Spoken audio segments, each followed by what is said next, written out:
The 2026 midterms are less than a year away as Democrats hope to flip control of the U.S. House and place a check on President Trump's agenda over the final 2 years of his second term. The Cook Political Report, Inside Elections, and Sabato's Crystal Ball have just released new predictions for every race this past week. I've fed their data, along with the latest generic ballot polling, into my 2026 U.S. House forecast, which we'll use to fill out the entire House map in this video. Let's start with some context. Historically, midterms tend to favor the party that doesn't hold the White House. In fact, as you can see in this chart, the president's party has lost House seats in 18 of the last 20 midterm elections, including each of the last 5. With an average loss of around 25 seats. That's obviously not a good precedent for Republicans, especially when you consider that the 2 exceptions to this trend were driven by extraordinary national circumstances. In 1998, public backlash to Bill Clinton's impeachment helped Democrats defy expectations. And in 2002, George Bush's Republicans held their ground thanks to the post-9/11 rally around the flag effect. But all things considered, 9 times out of 10, the party out of power has gained seats in the midterms. So yes, Democrats have good reason to feel optimistic heading into 2026. And it's not just about history, it's about the math. Republicans are heading into these midterms with one of the narrowest House majorities in modern history. Pending the outcome of 2 special elections to fill vacancies, the GOP is expected to enter 2026 with a 220 to 215 seat advantage. That means Democrats only need to gain 3 seats to retake the House. That's it, just 3. Let's take a look at how we got here. Rewinding all the way back to the 2018 election cycle, the first midterm after Donald Trump won the presidency for the first time. Democrats needed a much larger wave to win back control, down 24 seats entering Election Day. They got it, and then some, flipping 41 seats, their largest midterm gain since the 1970s. Then if we fast forward to the most recent midterm in 2022, 2 years after Joe Biden took office. As expected, Republicans flipped the House, but the widely forecasted red wave never really materialized. They only won back 9 seats, flipping the balance to 222 to 213 in their favor. That set the stage for a closely contested race for House control in 2024, where the composition actually moved in the opposite direction of the presidential race. While Trump defeated Kamala Harris, Democrats actually gained 2 House seats, marking the smallest net change in House composition in U.S. history. And perhaps most remarkably, control of the chamber was decided by just over 7,000 votes across 3 congressional districts, out of nearly 148 million ballots cast nationwide. That razor-thin result sets the stage for 2026, with Republicans, led by Speaker Mike Johnson, defending the narrowest House majority in nearly a century against the Democrats, led by Minority Leader Hakeem Jeffries. All right, the map on your screen now reflects the latest consensus ratings from the Cook Political Report, Inside Elections, and Sabato's Crystal Ball, compiled by the team over at 270 to win. Each forecaster uses their own methodology, but in general, competitiveness is determined by a mix of factors, including the district's partisan lean candidate quality, the state and national political environment, and direct conversations with campaigns and strategists.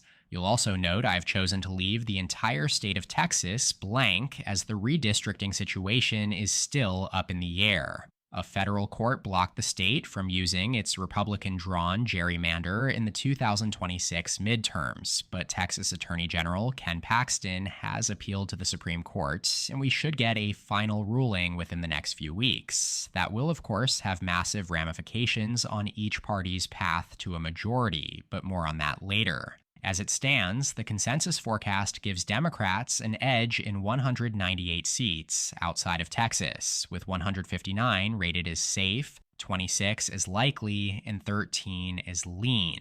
Republicans, meanwhile, are favored in 181 districts, with 159 safe, 18 in the likely category, and 4 lean. That leaves 18 districts currently rated as toss-ups.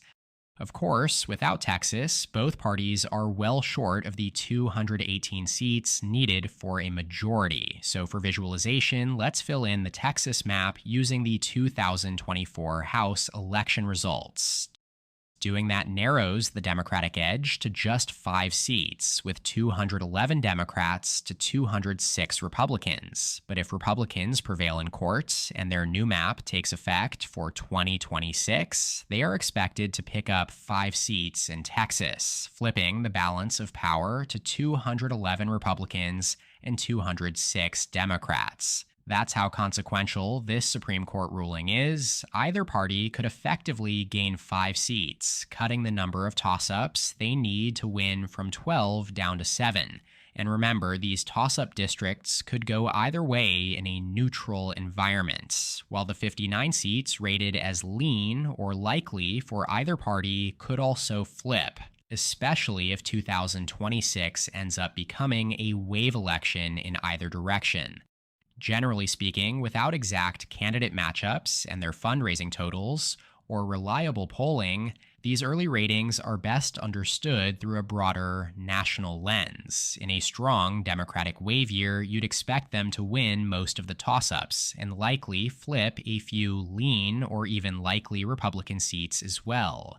With that in mind, my own comprehensive forecast looks a bit different and goes a step further by including a tilt category. These are races that are extremely competitive, but where one party holds a slight yet discernible edge. As of now, excluding Texas, I have Democrats narrowly ahead with 205 seats to the GOP's 182, with just 10 true coin flip districts. And if we plug in Texas's 2024 House results again, Democrats would climb to 218 seats exactly, enough to flip the majority without needing any of the 10 toss-ups. That's because my model at this stage is closely tied to the generic ballot average, where Democrats currently hold their largest lead yet, about 5.5 points, based on 191 polls included in Decision Desk HQ's dataset. On average, nearly 47% of voters say they plan to vote for a Democrat in their House race, compared to about 41%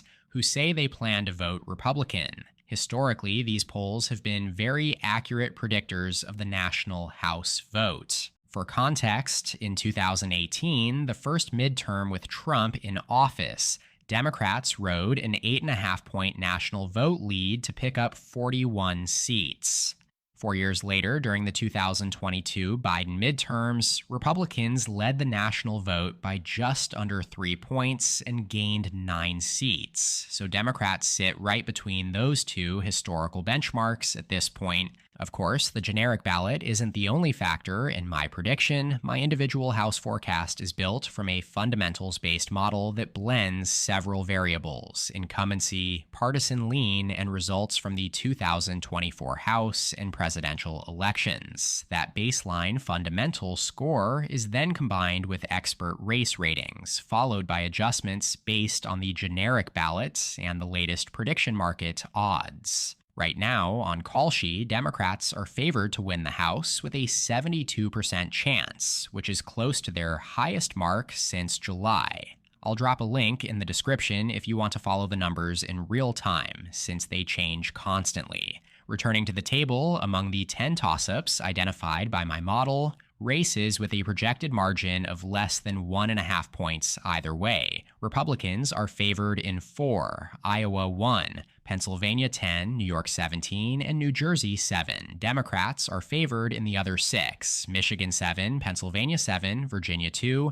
Arizona 6, Colorado 8, and Arizona 1. If we roll those toss-ups into the tilt columns based on those slight projected margins, Democrats would be favored in 224 seats, with Republicans at 211, still narrow but nowhere near as tight as the bind Republicans face right now. Now, you might think that's an underwhelming outcome for Democrats in a D+5 or stronger environment. But remember, American politics have become so polarized that a national margin larger than that would be surprising. And with fewer competitive seats, thanks to gerrymandering by both parties, even a big national advantage doesn't translate into the kind of seat gains we saw in the past.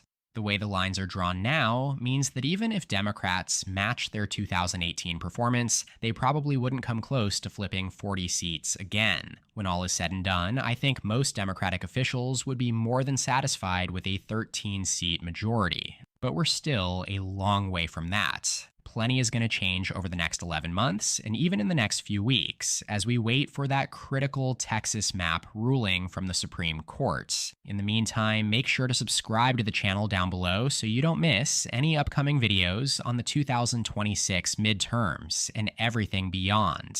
According to my YouTube analytics, less than 20% of you are currently subscribed, so please take a second to hit that button below the video. It's completely free and helps me to continue making videos like these, updating you on the latest developments in the election world. As always, drop your thoughts on the map in the comments and let me know what topics you'd like to see covered next. Huge shout out to my channel members, listed down in the description. Don't forget to subscribe, leave a like if you enjoyed the content, and check out more of my videos right here. Thanks so much for watching, and I'll see you next time. EP out.